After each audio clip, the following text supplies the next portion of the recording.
एक बार की बात है, केरल के एक छोटे से शहर में सुल्तान नामक एक डरावना कब्रिस्तान था। ऐसा कहा जाता था कि उस कब्रिस्तान में विभिन्न प्रकार के अलौकिक शक्तियां रहती थी। एक चांदनी रात को बिली, लूसी और रोहित तीन दोस्त कब्रिस्तान के किनारे पर एकत्रित हुए। अचानक उनको कब्रिस्तान से भयानक फुसफुसाहट की आवाज सुनाई दी। आवाज कहाँ से आ रही है ये देखने के लिए वे हाथ में टॉर्च लेकर सावधानी से कब्रिस्तान के गेट से अंदर घुसे। जैसे ही वे कब्रिस्तान में दाखिल हुए, हवा तेज चलने लगी। अचानक उन्होंने एक इंसान को एक मकबरे के पास टहलते हुए देखा। वो उदास और खोया हुआ दिखाई दिया, इसलिए बिली, लूसी और रोहित उसके पास आए और पूछा, कौन हो तुम और इतनी रात को यहाँ क्या कर रहे हो? तो उसने जवाब दिया कि मैं एक आत्मा हूँ और मेरा नाम अकबर है। अकबर ने उन्हें उस भयानक अभिशाप के बारे में बताया जो इस कब्रिस्तान की सभी आत्माओं को परेशान करता था। हर रात एक प्राचीन चुड़ैल जागती थी और कब्रिस्तान पर जादू करती थी और अकबर जैसी मासूम आत्माओं को अपने वश में कर लेती थी।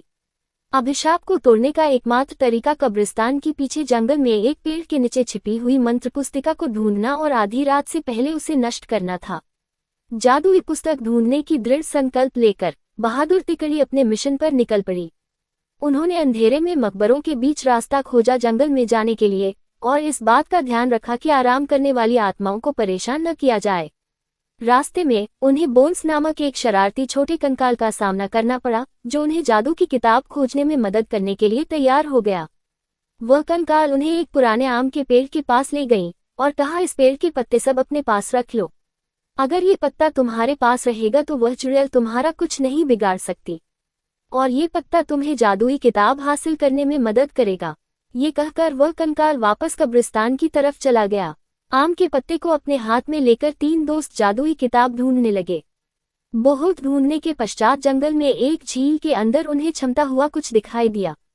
रोहित को तैरना आता था तो उसने झील के अंदर जाकर वह चमकता बॉक्स ले आया।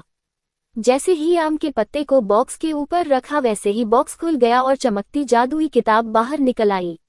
आधी रात करीब आते ही वे तीनों अपने हाथों में जादू की किताब लेकर श्राप को तोड़ने के लिए कब्रिस्तान की तरफ बढ़े।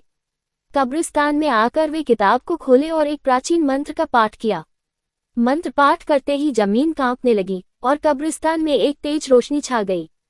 वह चुड़ैल जाग गई और गुस्से में दिखाई दी, लेकिन उसकी शक्ति धीरे धीरे कमजोर हो रही थी।